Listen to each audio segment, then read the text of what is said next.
Bonjour à toutes et à tous, aujourd'hui ça va être un book haul, tadam, spécial Bellemare et quelques autres livres. J'ai encore passé la commande sur le Bon Coin et il y a 3 livres que j'ai récupérés sur Give gratuitement. Je vous ai déjà dit que j'allais plus passer les commandes chez des gens d'occasion parce que les livres d'occasion parce que c'est souvent je me suis fait avoir. Et ben ce n'est pas une exception, à nouveau, je me suis fait un peu avoir. Bon, je vous avoue que j'ai acheté 17 livres, il me semble, pour 25 € et les 3 ils sont gratuits sur Give. Sauf que c'était décrit en très bon état, bon ça ne l'est pas. J'ai demandé les photos en plus, on m'a envoyé les photos en plus en camouflant bien un livre qui était mal en point, on va dire, qui était abîmé. Je suis très déçue par cette mauvaise découverte. À la limite, j'aurais préféré que la personne me dise qu'il y en avait un qui était abîmé. D'autant plus qu'on a négocié la vente et qu'il m'a fait une remise et je remercie énormément, mais j'aurais préféré d'être plus honnête puisqu'après on me dit que non, je ne l'ai pas vu. Enfin non, il s'est abîmé quand je l'ai emballé. Après la personne me dit que je ne l'ai pas vu. Je ne sais pas comment on peut ne pas voir quand on emballe déjà. Bon bref, passons. Il faudra juste que je fasse un petit nettoyage parce que les livres ils sont un peu poussiéreux. Donc je vais commencer d'abord par 3 livres que j'ai récupérés sur Give chez la même personne. Ils sont plutôt en bon état. Bon après, hein, je vais pas pleurer parce que c'était gratuit. Donc du coup voilà, il y a quelques petits jaunissements, mais rien de méchant. Donc c'est un livre d'Da Vinci Code, un roman de Dan Brown que je n'ai jamais lu, mais j'ai vu déjà le film avec, il me semble, c'était avec Tom Hanks. Et je sais plus qui, il y avait encore quelqu'un de connu, je ne sais plus quelle actrice. Je me demande si c'était pas Audrey Tautou. Je ne sais pas, je vais pas vous dire des bêtises, mais je vous mettrai ici une image de film, je pense que ça vient de ce livre-là. Donc, lisons 4e de couverture, comme d'habitude. Ah oui, pensez aussi à vous abonner, activer la petite cloche de notification afin d'être averti de nouvelles sorties de mes vidéos. Ça vous facilitera la tâche, donc c'est-à-dire qu'il ne faudra pas chercher où sont mes vidéos. Et ça m'aidera énormément également d'avoir un petit peu plus d'abonnés, un petit peu plus de views et être un petit peu plus visible sur YouTube. Je vous en remercie d'avance. Alors, on y va. Et il y a aussi une chose, on va enfin commencer. Si jamais vous voulez pas entendre les résumés de chaque livre, vous avez des chapitres en dessous de ma vidéo. Donc il suffit juste dérouler la barre d'infos où il y a les 3 petits points sous la vidéo dans la description. Et vous pouvez voir les chapitres, ça veut dire le timing de chacun de ces bouquins qui vont s'afficher. Peut-être pas pour Pierre Bellemare, hein, il y aura une partie peut-être divisée en 2, en 3 parties, je ne sais pas, mais je vais pas épeler chaque livre de Pierre Bellemare. Mais pour cela, il y aura un après un, vous pouvez voir chapitrage, voilà. Donc, plus fort que Grisham, plus machiavélique que Pérez Reverte, découvrez Dan Brown, le nouvel auteur à lire absolument. Et on a un avis de Harlan Coben ici, qui est pour moi quand même une référence. Donc Da Vinci Code est un livre envoûtant, idéal pour les passionnés d'histoire, les amateurs de conspiration, les mordus du mystère, pour tous ceux qui aiment les grands récits que l'on ne parvient pas à lâcher. J'ai adoré ce roman. J'espère que je vais l'adorer aussi. Donc, Anne Éminent, spécialiste de symbologie de Harvard, est convoquée au Louvre pour examiner une série de pictogrammes en rapport avec l'œuvre de Da Vinci. En déchiffrant le code, il met au jour l'un des plus grands mystères de notre temps et devient un homme traqué. Un petit peu de Dan Brown, donc ici, avant d'être un auteur à succès, Dan Brown était professeur d'anglais et historien d'art. L'étude des codes secrets l'a toujours passionné. Il vit en Nouvelle-Angleterre. Da Vinci Code, son 4e roman, a été vendu à plus de 10 millions d'exemplaires et traduit dans 35 pays. Bon, je pense que c'est pas une nouveauté que je vous raconte là. De toute façon, ce roman a été sorti il y a assez longtemps. Et il a un petit peu moins de 600 pages, 571, il me semble. Et il est aux éditions JC Lattès. Il a pris un peu d'humidité. Il a la page arrachée. Bon. Et donc, il date de 2003. Donc voilà, assez âgé, on va dire ça comme ça. Bah, quasiment 20 ans. On passe à la suite. Et donc ensuite, chez la même personne, j'ai récupéré les 2 livres de Stephen King, plutôt en bon état, sauf celui-ci un peu abîmé, mais bon, je vais essayer quand même d'enlever cette étiquette, et puis là, la couverture est un peu morflée. Donc Stephen King, Shining, donc évidemment, bien évidemment, il y avait le film. Tous les autres livres, vous allez voir, au format poche. Ici, nous avons à peu près 600 pages également. Donc, situé dans les montagnes rocheuses, l'Overlook Palace passe pour être l'un des plus beaux lieux du monde. Confort, luxe, volupté. L'hiver, l'hôtel est fermé, coupé du monde par le froid et la neige. Alors seul l'habite un gardien. Celui qui a été engagé cet hiver-là s'appelle Jack Torrance. C'est un alcoolique, un écrivain raté qui tente d'échapper au désespoir. Avec lui vivent sa femme Wendy et leur enfant Danny. Danny possède le don de voir, de ressusciter les choses et les êtres que l'on croit disparus. Ce qui sent dans les 110 chambres vides de l'Overlook Palace, c'est la présence du démon. Cauchemar ou réalité, le corps de cette femme assassinée, ces bruits de fête qui dérivent dans les couloirs, cette vie si étrange qui anime l'hôtel, un récit envoûtant, immortalisé à l'écran par Stanley Kubrick. Bouh Envie de le lire. Allez, mais bon, je pense que je vais avoir vraiment très peur, parce que ces bouquins, ils me font vraiment super peur. Celui-ci, j'ai vu le film, Stephen King, Carrie, et je vous avoue que j'avais eu très peur, et j'étais encore très jeune quand je l'ai vu. Il a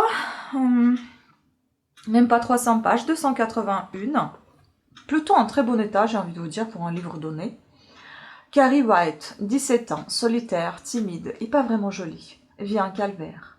Elle est victime du fanatisme religieux de sa mère et des moqueries incessantes de ses camarades de classe. Sans compter ce don, cet étrange pouvoir de déplacer les objets à distance, bien qu'elle le maîtrise encore avec difficulté, un jour, cependant, la chance paraît lui sourire. Tommy Ross, le seul garçon qui semble la comprendre et l'aimer, l'invite au bal de printemps de l'école. Une marque d'attention qu'elle n'aurait jamais espérée et peut-être même le signe d'un renouveau.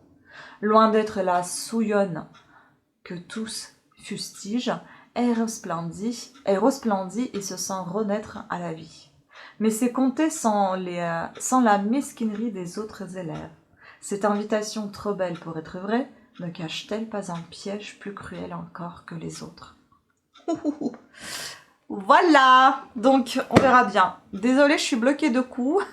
Ce matin, voilà, je me suis réveillée bloquée, donc j'ai des moments un peu bizarres. Alors, Pierre Bellemare, on passe maintenant à tout ce qui est Pierre Bellemare. Je ne sais pas si ça va être dans l'ordre, j'aurais peut-être dû ranger tout ça dans l'ordre. Alors, 2006, je vais essayer de le faire avant de vous dévoiler tout ce que j'ai acquis. 2010, 2004, 2009. On va aller bien évidemment du plus ancien au plus récent. 2007. Après, vous savez, je comprends quand on achète d'occasion, les livres d'occasion ne sont pas tous en bon état, mais ne le mets pas qu'ils sont en très bon état. C'est juste ça, moi, ce qui me dérange. Bref. 1997, très ancien celui-ci. 1996, waouh. Il faut vraiment que je le nettoie, ils sont vraiment dégoûtants. 2008. J'espère que je me suis pas trompée dans le rangement. 2011. Si. Oh, je pense que je vais avoir une grosse collection de livres de Pierre Bellemare. 2008. On a déjà eu le 2008, non? Il y en a 2 qui sont sortis la même année. 1998. 97 encore. La même année encore. 2002. Il faut que je les lise aussi dans l'ordre, je pense que ça sera bien. 2010, 2005, plus que 2. 2000. Alors, j'ai des livres qui vont de 1991 jusqu'à 2011. Et tous sont au format pocket, enfin tous sont au format poche, mais ça peut être édition pocket, livre de poche où j'ai lu. Alors, pocket. Pierre Bellemare et Marie-Thérèse Cuny, La peur derrière la porte, récit d'épouvante 1. Donc, ça commence mal, il m'en faut encore les autres tomes. Donc, elle surgit quand on l'attend pas. Elle entre sans frapper. Elle vous saisit. La peur. Un barbe bleue de temps moderne tue et emprisonne dans le ciment des femmes qui ressemblent à sa défunte épouse. Un python assassin... Pardon, j'ai mes sushis qui sont arrivés. Pardon, on a été interrompu, donc on continue.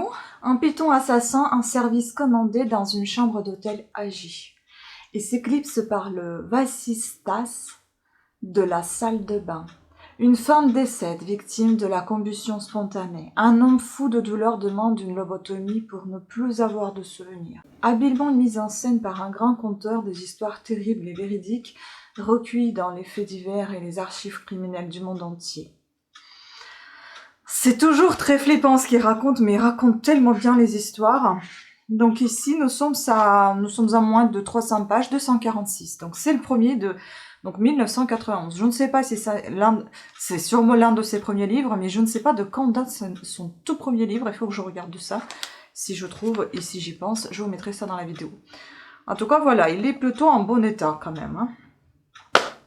Ensuite, celui-ci, donc, il date... Il faut peut-être que je regarde tous les livres de quand... tous les livres qu'il avait écrits. Donc, c'est 1996. Bon, bien...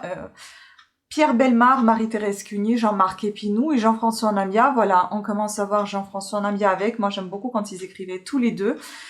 Donc ici, Issue fatale, 74 histoires inexorables. Nous sommes à un peu plus de 105 pages, enfin environ à 600 pages, on va dire.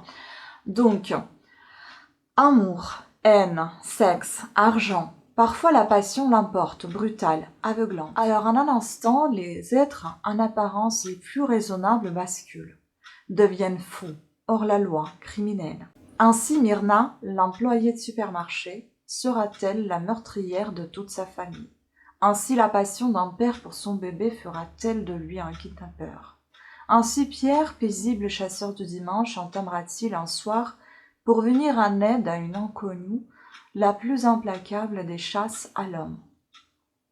Tous nous ressemblent, pourtant, ou nous ressembler.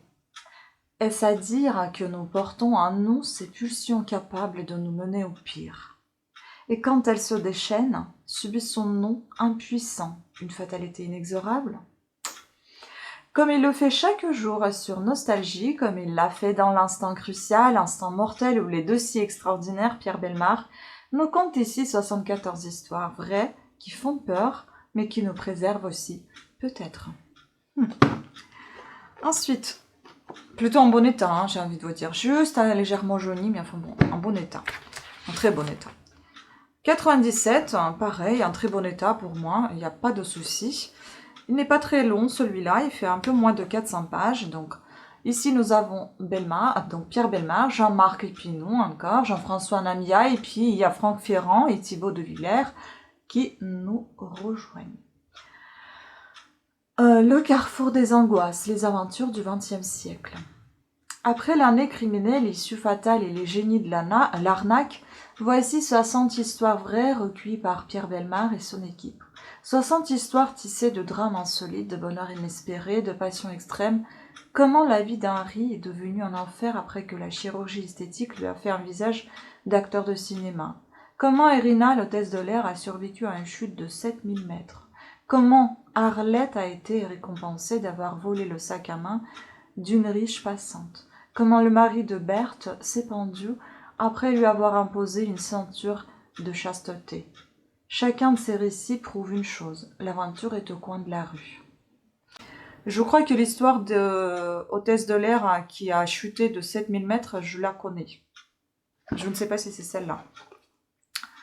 Puis celui-ci, pareil, on est toujours dans les années 97, Pierre Bellemare, Jean-Marc Épinou, ils ont vu l'au-delà, les aventures du XXe siècle. Ah oui, voyez, ça reste toujours le même, les aventures du XXe siècle. Ici, nous avions 60 récits où la vie ne tient qu'un fil. Et ici, 60 histoires vraies et pourtant incroyables. Nous sommes pas loin de 400 pages, plutôt en très bon état.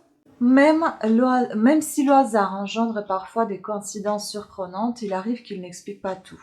Pour réunir les 60 histoires extraordinaires racontées ici, Pierre Bellemare et son équipe ont enquêté, vérifié les faits, interrogé protagonistes et témoins. C'est ce jeune couple de vacanciers qui rencontre une voyante dont toutes les prédictions se réaliseront au long de leur vie et qui, voulant la retrouver, s'apercevront qu'elle semble n'avoir jamais existé. C'est ce journaliste amant de sensationnel qui invente de bout en bout une rocambolesque histoire de chercheur d'or. Histoire qui se révélera par la suite entièrement exacte. C'est cette grand-mère décédée qui réapparaît à la naissance de chacun de ses petits-enfants, mais uniquement s'ils sont en bonne santé. Ces histoires sont arrivées à des gens qui pourraient être nos amis, nos voisins ou des membres de notre famille. Ils sont de bonne foi et sains d'esprit. Ils témoignent de l'inexplicable. À chacun de se forger son opinion. En fait, il me rappelle un petit peu l'auteur qui parle aussi de l'au-delà. Ah, la vache, il m'est sorti de la tête. Ah, je vais vous le mettre là, dans le petit... Enfin, quelque part ici, l'image. J'ai lu son livre qui s'appelle Test, il me semble. Et ce prénom... Je sais qu'il... Ça commence par un A.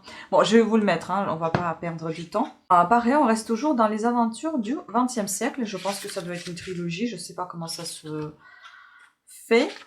Donc ici, nous sommes dans l'année 98. Donc Pierre Bellemare, Jean-François Nambia, Franck Ferrand et Thibaut de Villiers. Journée d'enfer, les aventuriers du XXe siècle. Ah, mais c'est pas les aventures, c'est toujours les aventuriers, pardon, je me suis trompée. 60 récits de tréfonds, de l'horreur, au sommet du sacrifice. Et ici, nous sommes à un peu plus de 400 pages.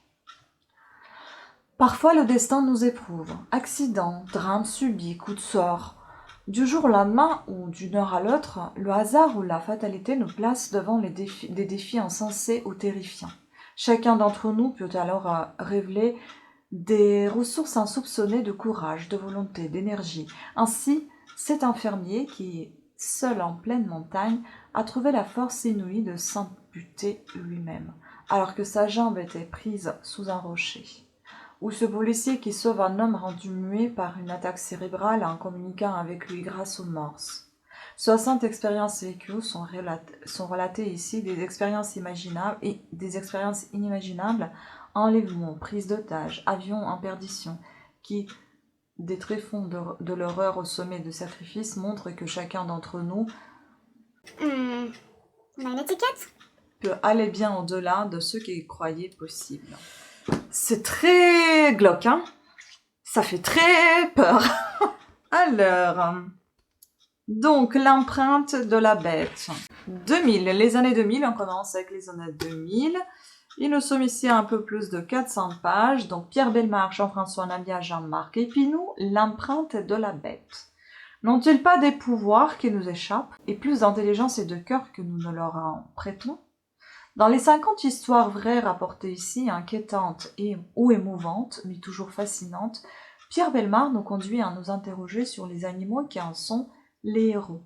Ainsi les chevaux Gelberfeld, doués de stupéfiantes facultés de calcul, ou ce chat de gouttière qui sauve ses maîtres en alertant la police, ou encore ces corbeaux attaquant des humains pour porter secours à l'un des leurs blessés. Bien d'autres encore dont l'intuition, l'adresse, le courage ouvrent sur des mystères que la science ne fait encore qu'entrevoir. Après l'instant crucial et les amants diaboliques, l'instant crucial je ne sais pas si je l'ai, mais les amants diaboliques je l'ai, ce nouveau Bellemare, dans la tradition de ses plus grands succès, aborde un thème qui passionne des millions de Français. Je pense que celui-ci va beaucoup me plaire parce que voilà, on parle des animaux, moi j'adore tout ça. Et je pense que je vais me faire un imprimé des titres en fait pour ne pas me tromper et suivre chacun après l'autre. Sinon, s'il y a la suite, ça serait dommage de perdre le fil. Donc ici, nous sommes toujours dans les années, donc on commence les années 2000, donc ça va être 2001 je pense, non 2002. Nous sommes ici à peu près 500 pages. Pierre Bellemare, Grégory Franck, sans laisser d'adresse. Un homme prétendu mort refait surface. Le corps meurtri pour accuser celle qui l'a trompé. Un détenu qui voit apparaître dans sa prison celui qui l'a tué. Une femme se fait passer pour morte pour pouvoir épouser sous une autre identité l'homme qu'elle aime. Lorsque ressurgit quelqu'un qui avait disparu sans laisser d'adresse, nos vies basculent, car un revenant apporte parfois l'apaisement, souvent le drame, mais toujours l'inattendu. Avait-il choisi de disparaître? Pourquoi? Qu'a-t-il fait dans son ailleurs? Que revient-il faire sur Terre? Qui est-il vraiment? Quelqu'un a-t-il profité de son absence? Dans ces récits fascinants, la vie et la mort, le fantastique et le réel, le faux et le vrai se mêlent pour nous dévoiler de terribles secrets. Ensuite, celui-ci date des années 2004. On est à un peu plus de 105 pages. Pierre Bellemare, Jean-François Namiat, Crime dans la soie. 30 histoires de milliardaires assassins. Ils sont rois ou reines, princes ou princesses, grands de ce monde, milliardaires, ils ont la puissance, la fortune et la gloire. Lorsque soudain, par intérêt, par jalousie, par haine ou pour toute autre raison, ils tuent. Et on ne s'étonnera pas si par la suite une justice complaisante ou aux ordres leur permet pas toujours, il est vrai, d'échapper au châtiment. Ces histoires réunissent 30 criminels hors série. Depuis Madame Wu, empereur de Chine, régnant au milieu de son harem d'hommes, jusqu'à Christian Brando, meurtrier du compagnon de sa sœur dans la villa hollywoodienne de son père, en passant par la marquise de Brinvilliers, empoisonneuse de toute sa famille, et Erzébeth Bathory. Je pense que c'est Elisabeth. Erzébeth, comtesse de Transylvanie, tueuse sadique des centaines de jeunes filles.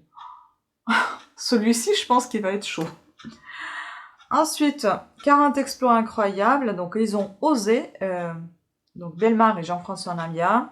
Nous sommes ici en 2005 et à 500 pages. Mais qu'est-ce qui fiche ces étiquettes en plein milieu du livre? C'est nul. Ils sont célèbres ou inconnus. Ils appartiennent à toutes les époques, à tous les milieux. Mais ils ont un point commun.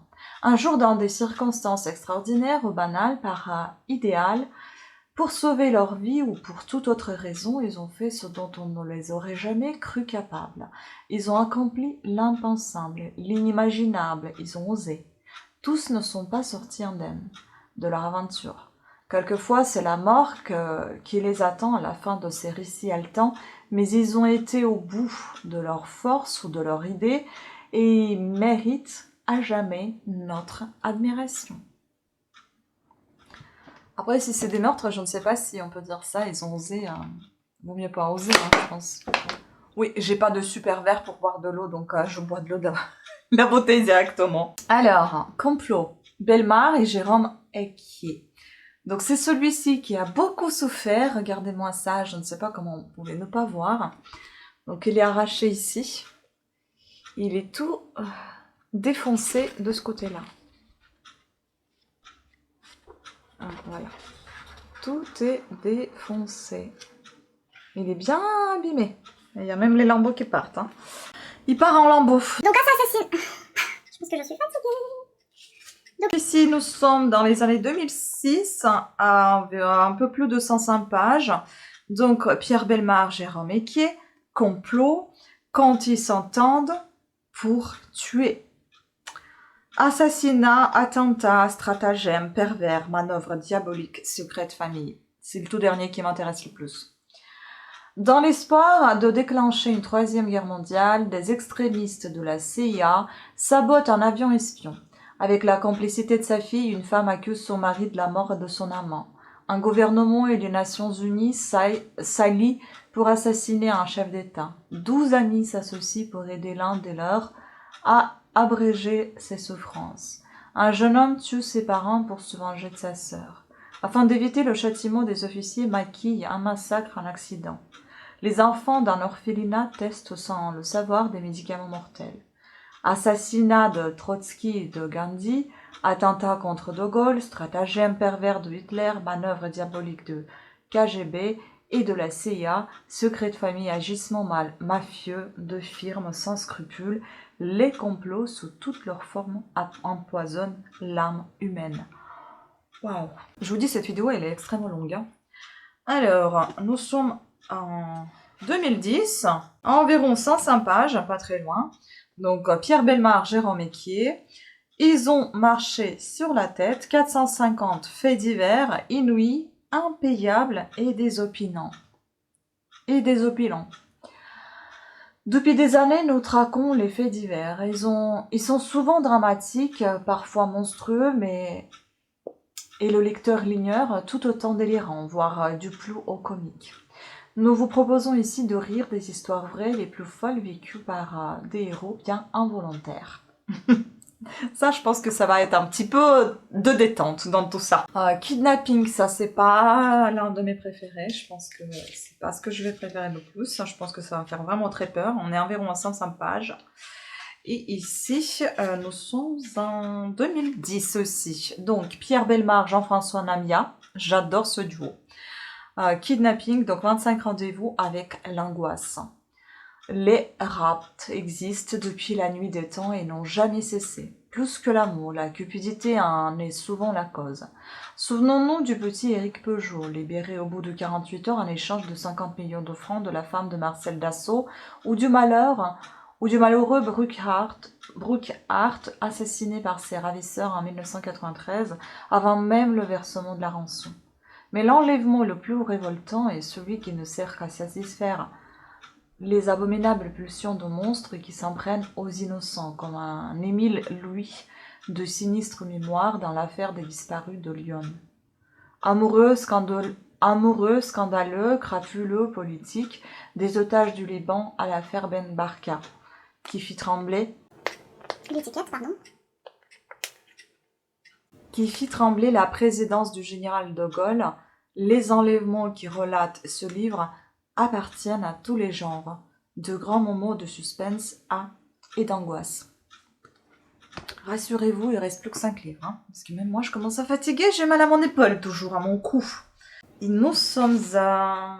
Bon, ils sont plutôt en très bon état, hein, sauf il y en a certains qui sont jaunis, et l'autre que je vous ai montré qui est vraiment défoncé.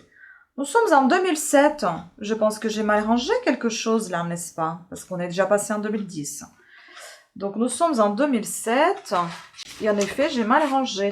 Après on va être en 2008, alors attendez, je vais au moins bien ranger de mon côté parce que ça c'est 2010. 2006. Et puis en fait après les complots c'est celui-ci, Mort ou vif, Bellemare et Jean-François Namia, les chasses à l'homme les plus extraordinaires. Nous sommes pas loin de 500 pages, donc 2007 comme je vous ai dit. Mort ou vif. Leur nom suscite la peur, parfois la terreur. Ils s'appellent Eichmann, Bader, Al Capone, Messi, Carlos, des criminels, des terroristes ou tout simplement des monstres. Certains n'ont pas accédé à la célébrité, mais n'en ont pas moins en leur temps semé la panique autour d'eux. Comme ces deux fous échappés de l'asile de Vannes un jour de 1949, comme le tueur des enfants noirs d'Atlanta, ou cet habitant de l'Alaska qui a enlevé des femmes pour les chasser comme du gibier, alors contre eux, la traque s'organise. Ils sont devenus les ennemis publics numéro 1, les hommes à abattre. La police se mobilise pour les retrouver, parfois avec l'aide de la population. Rebondissements et coups de théâtre abondent dans ces récits haletants où le suspense est toujours au rendez-vous jusqu'à ce que le coupable finisse par être pris, mort ou vif. Ça, je pense que je vais aimer. Parce que j'aime bien quand il y a de la justice quand même. Donc 2007, puis là nous sommes en 2008, donc c'est ça la suite en fait. Pierre Bellemare, Grégory Franck, 26 dossiers qui défient la raison. La bête n'existe pas, ces sortilèges non plus, mais ces histoires sont stupéfiantes. Ici je pense qu'on est à beaucoup plus que 500 pages, on doit être à peu près 600, pile poil. Donc un homme abattu à distance par la seule force d'une pensée malveillante. Une formule qui décime des troupeaux et fait écrouler une montagne si elle est loue à haute voix. Deux personnes qui ne se connaissent pas, séparées par des milliers de kilomètres et qui commettent le même assassinat. Vous comprenez pourquoi nous avons longtemps hésité à publier ces dossiers. Nous ne croyons pas plus au paranormal qu'au diable, à ses œuvres ou à ses pompes. Un jour, la logique scientifique expliquera sûrement ces phénomènes. Mais jusqu'à aujourd'hui, reconnaissons-le, elle ne l'a pas fait, permettant à certains de continuer à penser qu'ils ont reçu un coup de main venu d'ailleurs. Ces histoires défient la raison. C'est un ça qu'elles sont si stupéfiante. Ça, j'aime beaucoup. Je me rappelle, je crois que la personne dont je vous parle, en fait, elle s'appelle... je me rappelle pas toujours son nom, mais son prénom, mais son nom c'est Alix. Je crois que c'est Alix. C'est lui qui écrit sur le paranormal, dont le test que j'ai lu, c'était pas mal. Et je l'ai vendu d'ailleurs. Maintenant, je commence à regretter. Bon, et à voir si je le rachèterai encore ou pas. C'est complètement bête. Je pense qu'il faut laisser quelque temps les livres chez moi pour voir si je vais les revendre ou si je vais les relire avant de les vendre de suite. Donc, celui-ci, nous sommes en 2008. On est pareil, à peu près à 600 pages. Hein. Donc, Pierre Bellemare, Jean-François Namiat, qu'est-ce que j'adore ce duo. La terrible et vérité. 26 grandes énigmes de l'histoire enfin résolues. La grande duchesse Anastasia a-t-elle survécu à son exécution par les bolcheviks? Marilyn Monroe s'est-elle vraiment suicidée? Louis XVII est-il mort au Temple? Que se cache sous le masque de fer? Napoléon a-t-il été assassiné? Le chevalier Déon était-il? J'ai d'ailleurs le livre sur ce chevalier. Un homme ou une femme? Donc le chevalier Déon était-il un homme ou une femme? Où se trouve le trésor des Templiers? Vous trouverez dans ce livre toutes les réponses à ces célèbres énigmes, mais aussi à des mystères moins connus tels qu'assassinat d'Agnès Sorel, favorite du roi Charles VII, élucidé plus de 500 ans après sa mort, ou l'affaire Peytel, pour laquelle Honoré de Balzac s'est transformé en un détective. Ainsi, récit riche en rebondissements et en révélations qui montre une fois encore que la réalité dépasse la fiction et que l'histoire est le plus palpitant des romans. Ça me fait penser à Stéphane Bern, par exemple, vous voyez. Plus que deux, et puis ça se termine aussi, là. Le temps, normalement, c'est pas plus d'une demi-heure pour la vidéo, parce qu'après, elle s'arrête automatiquement. Nous sommes en 2009, donc ici, nous sommes à un peu plus de 105 pages. Donc, Pierre Bellemare, Jérôme Équier, sur le fil du rasoir. Donc, un pick-up explose sur un parking, tuant le conducteur et mutilant son passager. De minuscules fragments de plastique récupérés parmi les débris permettront-ils à un expert de trouver d'où provient la bombe et de retrouver l'auteur de l'attentat? La police découvre les restes putréfiés d'une famille massacrée dans un chalet de montagne. Le seul moyen de démasquer le suspect est de déterminer avec précision la date de leur mort. Un entomologiste spécialiste des insectes nécrophages tente de résoudre ce casse-tête.